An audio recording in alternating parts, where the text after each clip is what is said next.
Yang lebih miris lagi, banyak sekolah di pedalaman itu yang masih kekurangan guru. Bahkan kalau saya kepala sekolah, saya biarin aja gedung itu, biar ambruk, biar roboh, panggil wartawan, viralkan.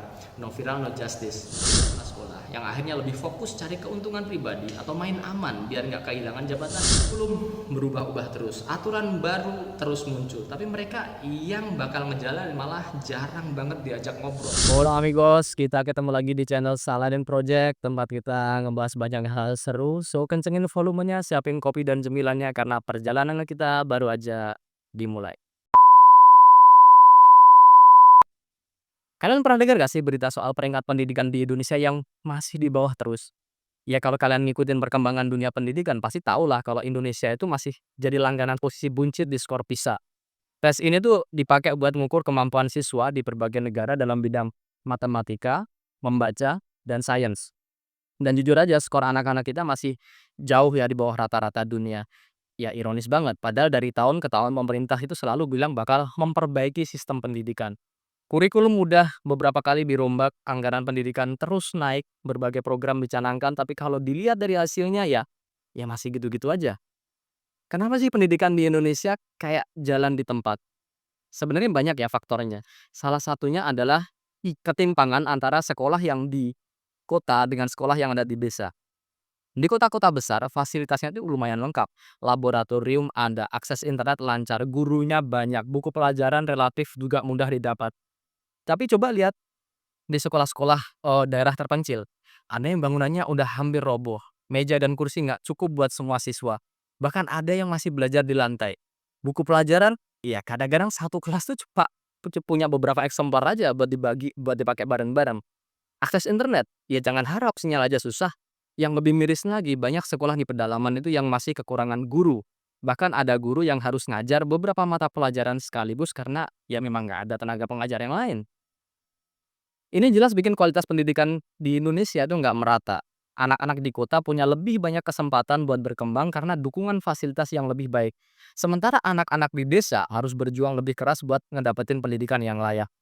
Ya, bayangin aja gimana mau ngejar ketertinggalan kalau fasilitas dasar aja udah beda jauh, udah timpang. Akibatnya apa? Akibatnya kesenjangan pendidikan itu jadi makin lebar dan anak-anak dari daerah terpencil itu makin sulit buat bersaing. Belum lagi masalah birokrasi yang ruwetnya ya kadang-kadang nggak habis pikir kita ya. Mau dapetin bantuan atau dana buat sekolah aja harus lewat banyak banget tahapan yang ya itu juga belum tentu bakal diterima oleh sekolah. Buat kalian yang berprofesi sebagai guru pasti tahu banget masalah ini. Mungkin sedikit cerita ya. Di sekolah tempat saya ngajar, itu pernah ruang guru mau roboh. Sekali ya sekolah saya ini sekolah negeri ya by the way. Udah ngajuin bantuan ke pemerintah, udah ngurus ini itu segala macam, ujung-ujungnya ditolak. Akhirnya apa? Sekolah minta bantuan ke wali murid buat iuran, buat mendanai ruang guru yang mau ambruk itu. Ya jujur saya kasihan ya dan gak setuju dengan cara ini. Kalau saya kepala sekolah, saya biarin aja gedung itu, biar ambruk, biar roboh, panggil wartawan, viralkan. No viral, no justice. Itu kan yang kita alami sekarang. Ya bayangin sekolah negeri tanggung jawab negara, tapi siswa itu disuruh buat bantu pengelolaan. Apa-apaan? Apa bedanya sama sekolah swasta? Masalah lain guru sama kepala sekolah harus ngurus ini itu segala macam mulai laporan keuangan, administrasi kenaikan pangkat sampai akreditasi. Padahal harusnya guru itu kan fokus buat ngajar siswa, bukan malah sibuk ngurusin berkas-berkas yang kayak nggak ada habisnya itu. Kadang mereka harus lembur, kadang kita harus lembur, cuma buat nyelesain administrasi, bahkan ada yang sampai ngeluarin duit buat fotokopi dokumen yang dibutuhkan, ngeluarin duit sendiri maksudnya, bukan duit negara. Makanya jangan heran kalau ada guru yang akhirnya lebih banyak duduk di depan komputer ketimbang berdiri di depan kelas buat ngajar anak-anak. Ini juga bikin semangat ngajar mereka lama-lama jadi turun. Ya bayangin aja niat awalnya jadi guru kan buat ngajar anak-anak, tapi realitanya malah jadi pegawai administrasi. Ada juga yang akhirnya lebih mikirin gimana caranya naik pangkat daripada ngasih pembelajaran yang berkualitas ke siswa. Terus kalian tahu nggak kalau di dunia pendidikan juga ada yang namanya jual beli jabatan. Jadi buat, dari kepala sekolah di beberapa daerah, saya nggak bilang semua ya, di beberapa daerah kadang bukan cuma soal kompetensi atau pengalaman, tapi seberapa tebel kantong mereka. Yes, ada yang harus bayar mahal buat dapetin posisi itu, dan parahnya praktik kayak gini udah jadi rahasia umum, udah tahu semuanya lah. Bahkan ada kepala sekolah yang terpaksa ikut main, karena kalau mereka nggak bayar, mereka nggak akan dapat posisi yang mereka inginkan, meskipun mereka sebenarnya punya kualitas yang bagus juga. Kalau udah begini ya jangan heran kalau ada kepala sekolah yang lebih sibuk mikirin cara balikin modal daripada fokus ningkatin kualitas pendidikan. Jabatan kepala sekolah yang harusnya diisi oleh orang-orang yang punya visi, dedikasi, pengalaman, malah jadi ajang bisnis buat orang-orang yang punya duit.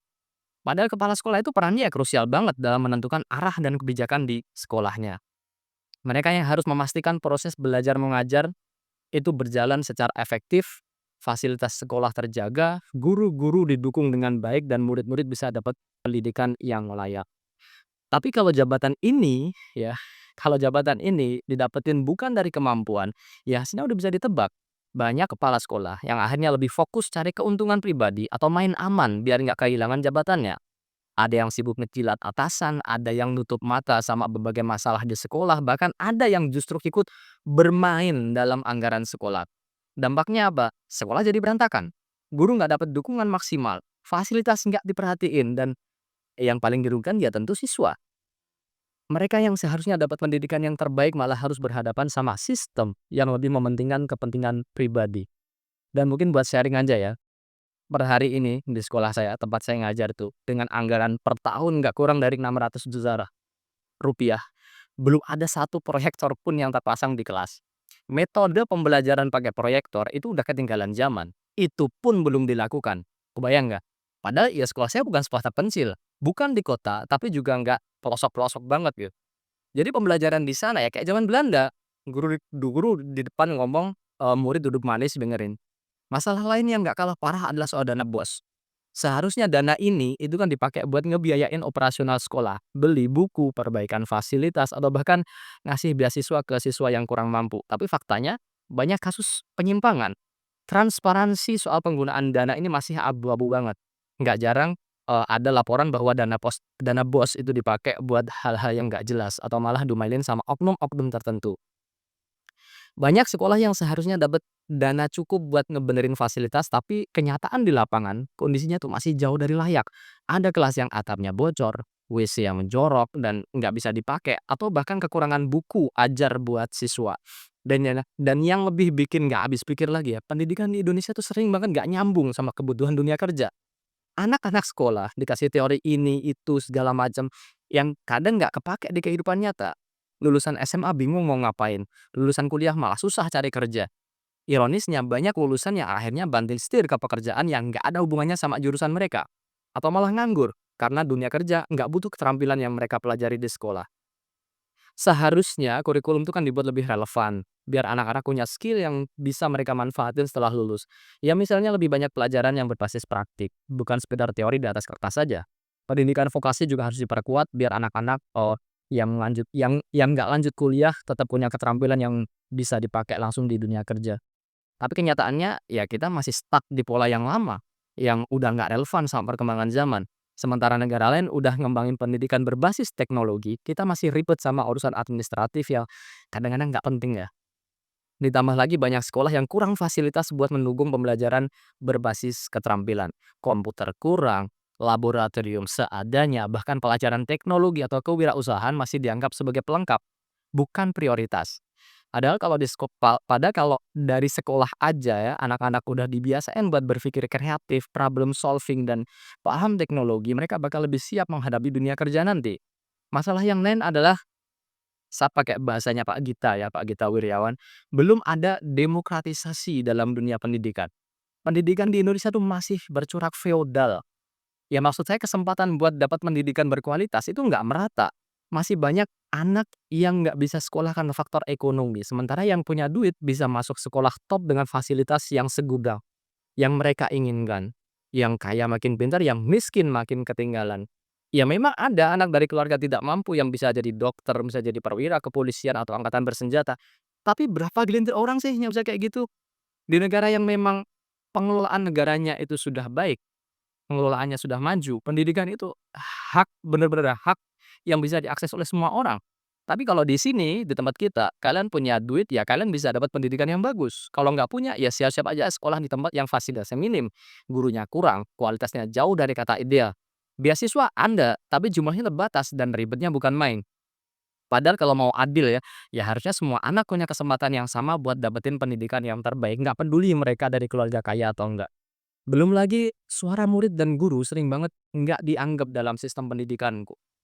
Kurikulum berubah-ubah terus, aturan baru terus muncul, tapi mereka yang bakal ngejalanin malah jarang banget diajak ngobrol. Harusnya ya pendidikan itu bukan cuma soal kebijakan dari atas, tapi juga dengerin masukan dari bawah, bukan top down tapi bottom up kan. Guru yang ngerti kondisi di lapangan, murid ya ngerasain langsung dari sistemnya. Ya kalau cuma sepihak aja ya nggak heran kalau sistem itu sering bikin pusing dan coba deh dipikir, kayaknya belum ada ya orang di ring satu kementerian, nggak usah menteri deh, orang di ring satu kementerian pendidikan yang berlatar belakang guru dasar dan menengah. Coba sebutin siapa? Setahu saya sih belum ada. Semuanya dari jalur birokrasi struktural atau kalaupun dari jalur fungsional mereka berasal dari dosen perguruan tinggi. Boleh mereka profesor ini itu segala macam, tapi kalau nggak pernah jadi guru di pendidikan dasar dan menengah, ya susah buat relate sama keadaan di level bawah. Makanya kebijakan suka nggak nyambung sama permasalahan yang ada. Sekarang kita masuk ke pendidikan tinggi. Pendidikan tinggi di Indonesia itu kayak ibarat mimpi indah di awal lah. Tapi kenyataannya sering banget jauh dari ekspektasi. Buat banyak orang, kuliah dianggap sebagai gerbang menuju masa depan yang cerah. Tapi setelah lulus, ya banyak dari mereka yang kebingungan. Lapangan kerja nggak sesuai, skill yang diajarin di kampus juga nggak relevan. Dan yang lebih nyesek lagi, banyak sarjana yang akhirnya jadi pengangguran. Salah satu masalah terbesar pendidikan tinggi di Indonesia adalah biaya yang makin nggak masuk akal. Perguruan tinggi negeri pun sekarang udah nggak bisa dibilang murah lagi, apalagi swasta. Banyak mahasiswa yang harus pontang-panting cari beasiswa atau kerja sampingan buat nutupin biaya kuliah. Yang nggak kuat PR gimana? Ya mereka terpaksa berhenti di tengah jalan atau bahkan nggak kuliah sama sekali. Padahal pendidikan seharusnya jadi hak untuk semua orang, bukan cuma buat mereka yang punya duit. Kenapa biaya kuliah semahal itu? Ya kalau kita pikir-pikir akarnya sebenarnya ya undang-undang tentang PTNBH yang kasih otonomi kampus negeri untuk mengelola pendidikan tinggi. Awal-awal disahkan dulu ya, kita termasuk saya yang waktu itu masih mahasiswa, kita ikutan demo karena kita anggap ini adalah awal dari privatisasi kampus yang ujung-ujungnya ya biaya pendidikannya semakin tinggi. Tapi demo itu kan cuma dilakukan oleh beberapa kelompok yang ngeh sama undang-undang ini. Banyak banget dari mahasiswa yang nggak ngeh atau masa bodoh lah sama UU ini. Jadi protes ini ya nggak sampai meluas. Yang lebih jadi masalah, biaya yang mahal ini juga nggak selalu sebanding sama kualitas pendidikan yang diperoleh. Banyak kampus yang fasilitasnya itu masih jauh dari kata layak. Laboratorium minim peralatan, perpustakaan koleksi bukunya kurang update, dosen-dosennya masih banyak yang pakai metode lama tanpa inovasi. Terus ya kita bayar mahal itu buat apa? Pernah dengar kan cerita anak kuliahan yang lulus tapi bingung harus ngapain? Itu bukan mitos, itu realita. Banyak yang seperti itu. Sistem pendidikan tinggi di Indonesia masih terlalu teoretis. Ya, mahasiswa itu kayak dijejelin teori bertahun-tahun tapi ketika masuk dunia kerja mereka malah gagap karena minim pengalaman praktis. Padahal di luar sana perusahaan-perusahaan itu lebih butuh orang yang punya keterampilan dibandingkan sekedar nilai akademik yang tinggi. Magang gimana? Kebanyakan cuma formalitas. Kita semua ngerasain lah. Ada yang cuma disuruh bikin kopi atau cuma disuruh fotokopi, bukan beneran belajar. Harusnya ya kampus lebih serius dalam ngebangun koneksi dengan industri biar mahasiswa itu bisa dapat pengalaman nyata sebelum lulus. Di Indonesia, gelar masih jadi segalanya ya, tapi banyak perusahaan yang lebih mementingkan titel S1 dan S2 dibanding skill yang sebenarnya dibutuhkan buat ngerjain itu. Akibatnya apa? Akibatnya banyak orang yang ngejar gelar bukan buat belajar, tapi cuma buat status sosial atau biar gampang dapat kerjaan. Gara-gara pola pikir yang seperti ini, akhirnya muncullah fenomena jual beli ijazah atau skripsi. Ada yang kuliah cuma sekedar numpang nama, nggak serius belajar, tapi tetap bisa lulus karena sistem yang permisif. Di beberapa kampus budaya plagiat itu masih tinggi. Ya nggak bisa kita bilang budaya lah. Mungkin kebiasaan plagiasi itu masih tinggi. Tugas akhir seringkali cuma formalitas dan kualitas penelitian dosen masih jauh dari standar internasional. Kalau udah kayak gini, gelar sarjana jadi kehilangan maknanya.